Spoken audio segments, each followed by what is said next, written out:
இறந்துட்டாரு அப்படின்னு சொல்லி ஹாஸ்பிட்டலுக்கு அனுப்பிடுறோம். அவன் வெட்டி பார்த்து எல்லாத்தையும் இது பண்ணிடுறான். அப்ப இந்த உடம்புல உள்ள இந்த ஆத்மா போன உடனே அடுத்த கணம் பாத்தீங்கன்னா அந்த யமதூதர்கள் போய் யம கிங்கணர்கள் யமபட்டினத்துல யமதர்மராஜா கிட்ட ஒப்படைக்கும் போது யமதர்மராஜா பாப்பாராம், இது சரியான ஆத்மா தானா அப்படின்னு சொல்லி. சரியான ஆத்மாவா இருந்தால் அந்த இடத்துக்கு அவர் சொல்லுவாராம், இந்த யம கிங்கணர்கள்ட்ட அந்த இடத்துல கொண்டு போய் அந்த உடம்பு இருக்கிற இடத்துல விட்டுட்டு 12வது நாள் என் எல்லைக்கு கூட்டிட்டு வா அப்படின்னு சொல்லி அந்த ஆத்மா அந்த உடம்புக்கு பக்கத்துல நின்று கொண்டு அழுது கொண்டே பாக்குமா.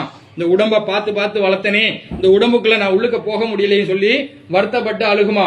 அப்படி அழுகும் போது யார் எந்த சொந்த பந்தம் நமக்கு வந்திருக்கு, எந்த சொந்த பந்தம் நம்ம இல்லைன்னு சொல்லி அழுகுது, எந்த சொந்த பந்தம் நம்ம இல்லைன்னு சொல்லி சந்தோஷமா இருக்கு அப்படின்னு சொல்லி அந்த ஆத்மா அந்த இடத்துல நின்று கொண்டே பாக்குமா. எல்லாரும் இறந்த அன்னைக்கு எல்லாரும் வர முடியாது. யாராவது ஒருத்தர் ஒரு நாளைக்கு வருவாங்க, மறுநாள் வருவாங்க, இப்படி 16 நாள் வரைக்கும் வருவாங்க. கருமாதி செய்யற வரைக்கும் தூரத்துல இருந்து வர்றவங்க எல்லாம் வருவாங்க. அதனாலதான் அந்த ஆத்மா அந்த 12 நாள் அந்த வீட்டுல இருக்குமா.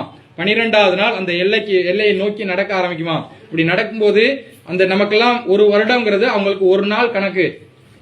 அப்ப நமக்கு ஒரு வருடம்ங்கிறது ஒரு நாளைக்கு வந்து நம்ம நடக்கக்கூடிய தூரம் எவ்வளவு தூரம் நடப்போம். ஒரு குறிப்பிட்டு நடக்கணும்னா அதான் போச்சு. இல்ல நடக்கணும் அப்படின்னா எவ்வளவு தூரம் நடப்பீங்க? கொஞ்சம் தூரம் நடந்து வந்தோம்னா ஐயா அப்பா கால் வலிக்குது அப்படிமா. ஆனா நம்மளுடைய ஆத்மா போனதுக்கு அப்புறம், நம்ம உடம்பை விட்டு போனதுக்கு அப்புறம் ஒரு நடக்கக்கூடிய தூரம் 247 காது தூரம் நடக்குதாம். அப்படின்னா ஒரு காதுனா 1 கிலோமீட்டர்னு அர்த்தம். இப்ப 247 கிலோமீட்டர் தூரம் நடக்கும். அப்படி நடந்து போனா தான் ஒரு நரகத்தையா கடந்து போக முடியுமா. 84 லட்சம் நரகலோகம், ஒரு ஜீவராசிக்கு ஒரு நரகமா. 84 லட்சம் ஜீவராசிகளுக்கு 84 லட்சம் நரகலோகமா. அதுல 28 நரகலோகம் மனிதர்களுக்காக படைக்கப்பட்டதாம்.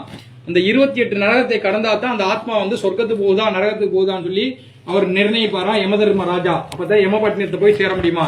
இதை நடக்கிறதுக்கு 1 வருடங்கள் ஆகுமா. அது நடந்து போறதுக்கு. அதுக்காக தான் நம்ம வந்து அந்த வருட திதியை கண்டிப்பா செய்யணும். இந்த ஆத்மாவை கடைசி எல்லாம் முடிச்சு அனுப்பி வைக்கணும் அப்படின்னு சொல்லி சொல்றது. அப்ப அந்த ஆத்மா நடக்கும் போது தண்ணியும் கொடுக்க மாட்டாங்களாம், சாப்பாடு கொடுக்க மாட்டாங்களாம், பசியோட போகுமா. அப்படி பசியோட போகும்போது அந்த ஆத்மா புண்ணியம் செஞ்ச ஆத்மாவா இருந்தா அழகா ராஜா மாதிரி கூட்டு போவாங்களாம். அதே ஆத்மா பாவம் செய்த ஆத்மாவா இருந்தால் இந்த ஆத்மாவை அடிச்சு இழுத்துட்டு போவாங்களாம்.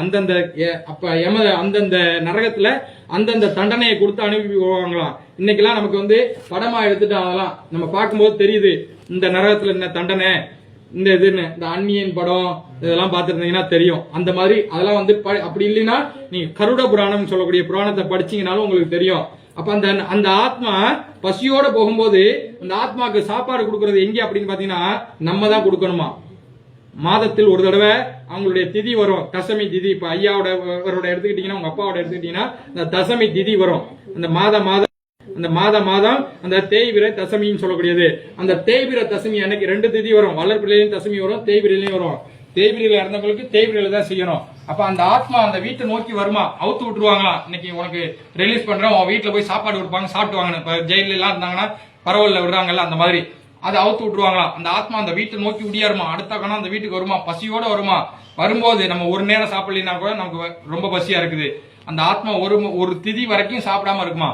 அப்ப அந்த இடத்தை நோக்கி அந்த ஆத்மா வரும்போது நம்ம இந்த மாதிரி சோறு உருண்டை பிடிச்சிங்கல்ல, அந்த மாதிரி பிடிச்சு வீட்டு வாசல்ல வச்சு சூரிய பவனை பார்த்து வணங்கும் போது அந்த ஆத்மா அந்த உருண்டையில் உள்ள சத்துக்களை உறிஞ்சி எடுத்துக்கொண்டு அந்த வீட்டிலே இருந்துட்டு திருப்பி போகுமா. அன்னைக்கு ஒரு நாள் அந்த வீட்டுல இருந்துட்டு திருப்பி போகுமா. எந்த இடத்துல இருந்து வந்துச்சோ அந்த இடத்துக்கு போயிருமா. இப்ப கோலம்பூர்ல இருந்தா கோலம்பூர், அந்த மாதிரி ஒரு இடம் எங்க இருந்து வந்ததோ அந்த இடத்துக்கு போயிருமா.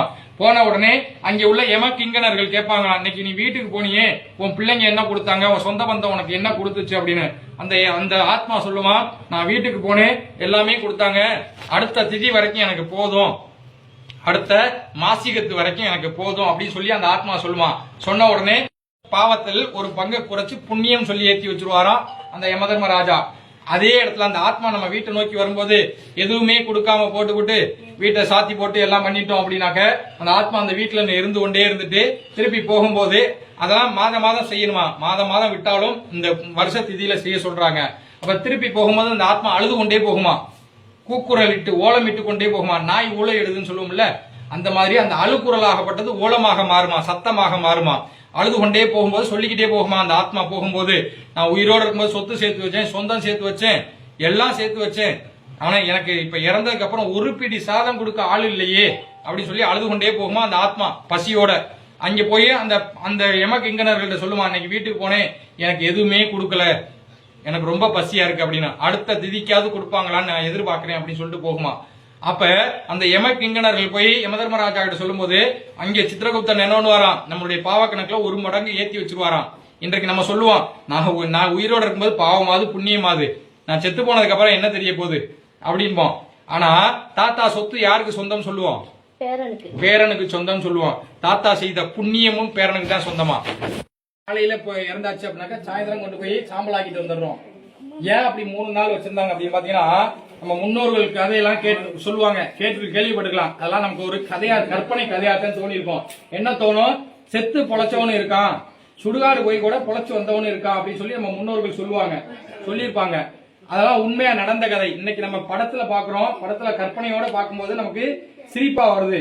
ஆனா அதெல்லாம் நடந்த வகையான தானம் கொடுக்க சொல்றாங்க.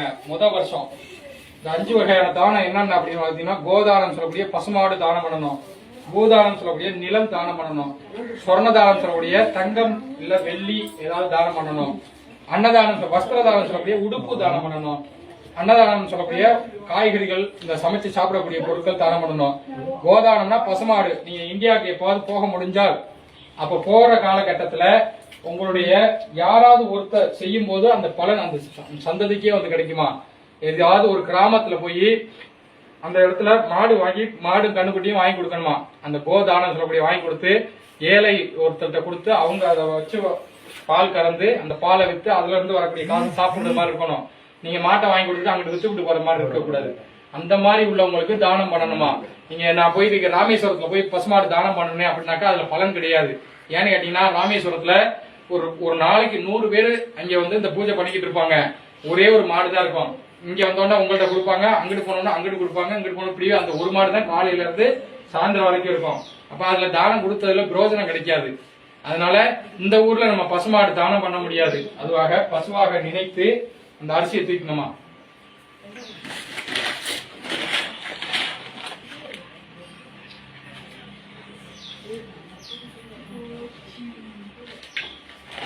சமமா பிடிச்சிக்கணும், கொஞ்சம் நோக்கி வச்சுக்கணும், அவரை கொடுத்துருக்கணும் வச்சுக்கங்க, நல்லா பிடிச்சிக்கங்க. பிரார்த்தனை பண்ணிட்டு உங்க வீட்டுக்காரர் நீங்க எப்படி கூப்பிடுவீங்களோ அந்த மாதிரி சொல்லி, நான் உங்களுக்கு பசுமாடு தானம் பண்றேன் அப்படின்னு சொல்லி அவர் கையில கொடுத்துருங்க. ஸ்ரீ மகா ஆத்மசுபாய ஆத்மூர்த்தனை விசேஷதா மகாபுத்திரத்தை தான பூஜாச்சிய விசேஷதா கோதானம் சமர்ப்பயாமி. மறுபடியும் வாங்கி அந்த இலையில வச்சிருவாங்க. நீங்க